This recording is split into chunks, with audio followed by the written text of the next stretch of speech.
Nah, apa? Baik, jadi setelah apa namanya kita kemarin sudah melakukan gimana sih kita perencanaan itu seperti apa, kemudian step-step apa saja yang perlu kita analisa, kemudian membaca peluang. Setelah itu kemudian diterjemahkan dalam program-program yang integratif. Program-program yang integratif itu artinya apa? Jadi ketika kita bicara tentang program sosial, kan kita nggak membidik ya, kita itu kan mencoba menerjemahkan itu dalam bentuk naratif dari apa namanya dari permasalahan yang ada kita gali, kemudian menganalisa baik itu analisa internal dan juga eksternal, kemudian peluang-peluang apa yang dari situ semuanya kita bisa lakukan, kita bisa turut mengintervensi untuk apa, untuk untuk turut serta bisa mengatasi permasalahan sosial yang kita angkat itu. Makanya sekarang misalnya kita misalnya tentang ujaran kebencian. Misalnya. Ini tema ya, saya kasih tema ya. Mungkin kamu bisa diaktifkan mikrofonnya. Nah, misalnya ini tema ini, ujaran kebencian. Apa kemudian apa yang perlu kita sebetulnya kita ingin mengatasi maraknya ujaran kebencian ataupun caci maki yang itu sekarang marak di sosial media misalnya. Nah, dari sini kira-kira apa kemudian yang menjadi kegelisahan? Tentu saja yang pertama yaitu kita lihat apa permasalahannya. Jadi mungkin agak beda ya kalau misalnya kamu buat paper atau mungkin buat skripsi atau makalah itu statement of problem ya, artinya permasalahan yang coba kita angkat. Permasalahan yang coba kita angkat itu kita tuangkan dalam misalnya tema besar, misalnya kita akan bahas tema besar ini.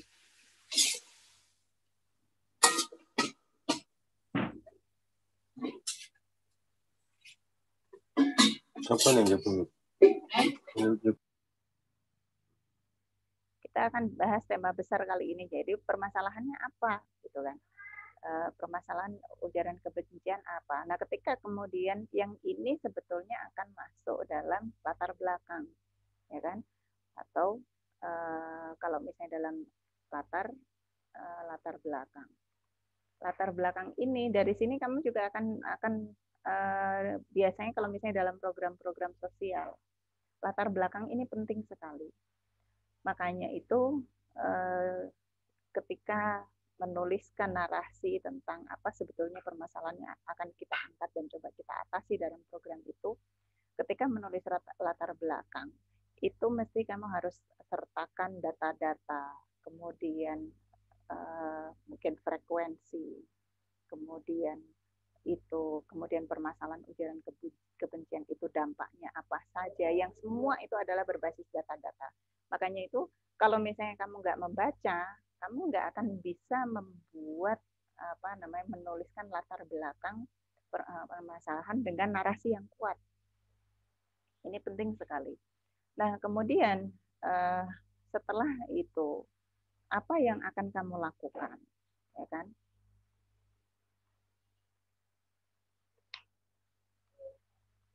Apa yang dilakukan itu tentu saja kemudian melihat ya berdasarkan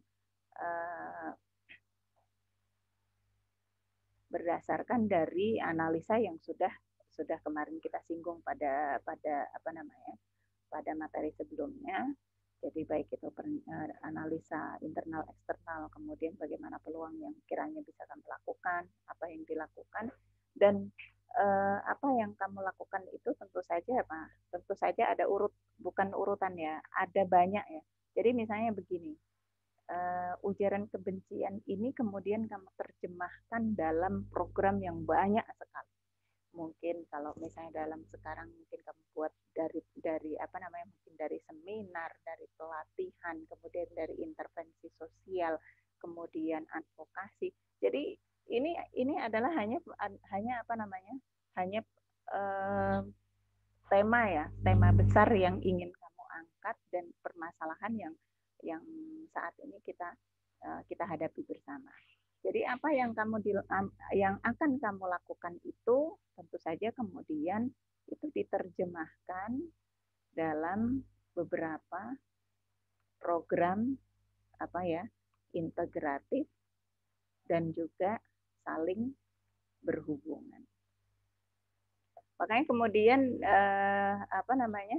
nah ketika dalam menerjemahkan dalam program yang integratif dan saling berhubungan, biasanya kalau program-program sosial itu ada yang 1 tahun, ada yang multi year itu artinya 3 tahun, ya kan.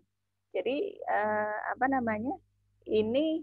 ini pun kalau misalnya kamu lakukan 1 tahun misalnya, itu pun kemudian diterjemahkan dalam step by step apa saja yang proses untuk mengatasi ini, apa saja yang akan kamu lakukan.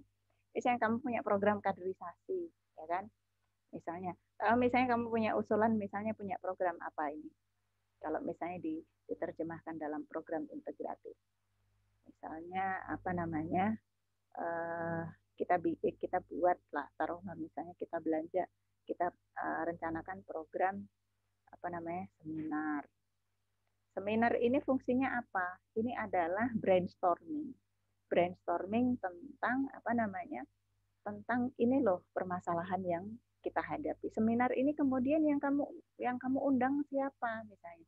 Tentu saja orang-orang yang mungkin punya concern dalam isu itu, kemudian siapa jaringan yang kamu miliki yang juga punya punya punya punya mereka juga punya harapan yang sama untuk mengatasi permasalahan ini. Jadi seminar itu dilakukan itu bukan hanya sekedar seminar kemudian duduk, tapi itu adalah suatu cara dari memperluas networking misalnya. Kemudian dari seminar itu kemudian apa yang kamu lakukan? Diterjemahkan dalam program-program setelah dari seminar itu, kemudian ada program-program terkait. Program terkait itu misalnya bentuknya apa saja, ya kan? Misalnya pelatihan, kemudian kaderisasi. Kaderisasi untuk apa? Kaderisasi misalnya orang-orang potensial yang mungkin dia dikader, dilatih untuk bisa menjadi aktivis-aktivis sosial yang mereka bisa turut serta dalam mengatasi ini permasalahan yang kita angkat ini. Nah kemudian dari kaderisasi itu kan nggak kemudian setelah itu selesai kan, apa yang kamu lakukan? Jadi output dari mungkin pelatihan atau kaderisasi itu apa, ya kan?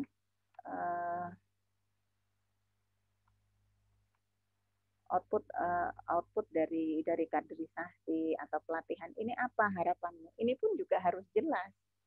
Makanya kalau misalnya kemudian kamu nggak bisa memperjelas outputnya apa, nanti biasanya apa program-program itu akhirnya akan menjadi apa?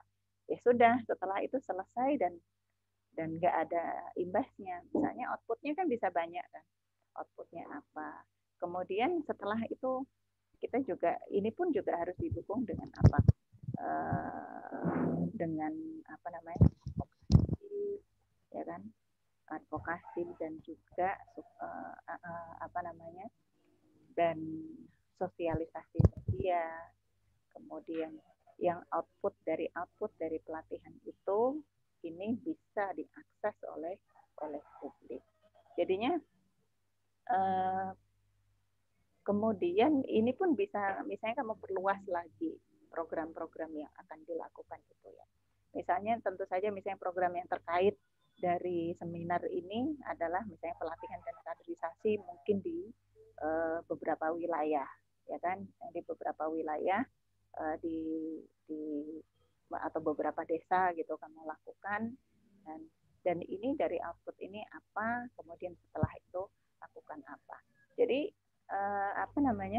ini sebetulnya adalah bagaimana menerjemahkan dari hasil analisa ini tadi kemudian diterjemahkan dalam bentuk-bentuk program yang integratif. Ini sebetulnya gambaran yang apa namanya, yang sederhana, ya kan? Gambaran yang sederhana. Jadi setiap program sosial itu sebetulnya intinya itu adalah 3. Cuman kemudian teknis pelaksanaannya, teknis diterjemahkan dalam program-program yang integratif itu bisa dalam beragam bentuk, bisa juga dalam beberapa program yang terkait.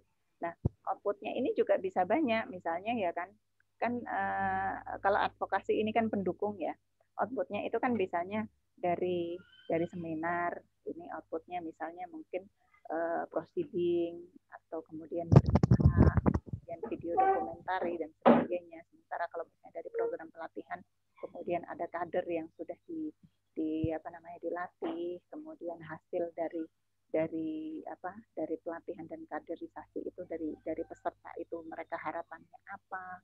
Yang ini bisa menjadi masukan untuk RPL ya, tindak lanjut dari program yang akan dilakukan pada berikutnya. Itu seperti itu. Makanya kita bicara ini saja. Ini sebetulnya contoh yang sederhana ketika kita bicara tentang program-program pengembangan masyarakat. Nah, selanjutnya ketika kamu sudah buat ini kan semacam oret-oretan ya, semacam oret-oretan apa yang akan kamu lakukan. Kemudian setelah menganalisa dan juga membuat semacam bagan perencanaan, membuat mind map bagaimana mengkaitkan antara permasalahan, kemudian sumber daya dan juga kapasitas yang kamu miliki. Nah, setelah itu kemudian diterjemahkan dalam apa? Dalam bentuk proposal program. Nah, proposal program itu adalah bentuk naratif ya, bentuk naratif dari apa yang kita bahas hari ini ya.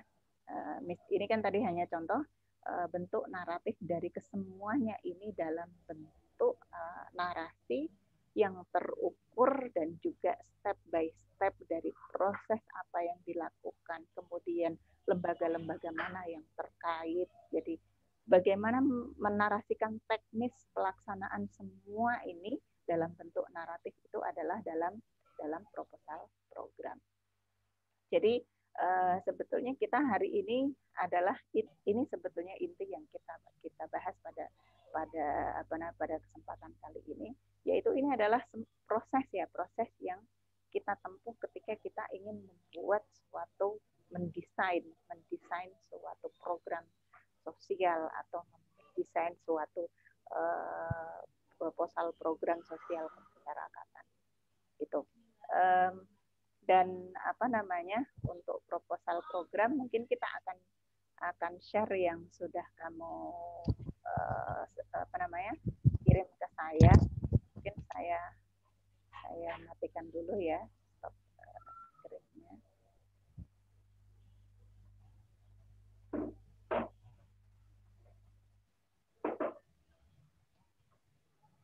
Jadi tadi sudah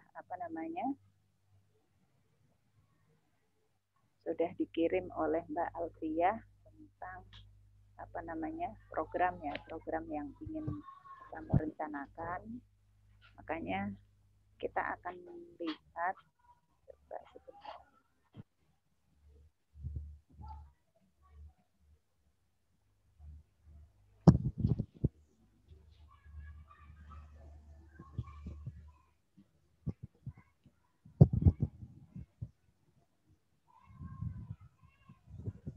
sudah dikirim ke ini belum ya? Ke Classroom belum ya itunya?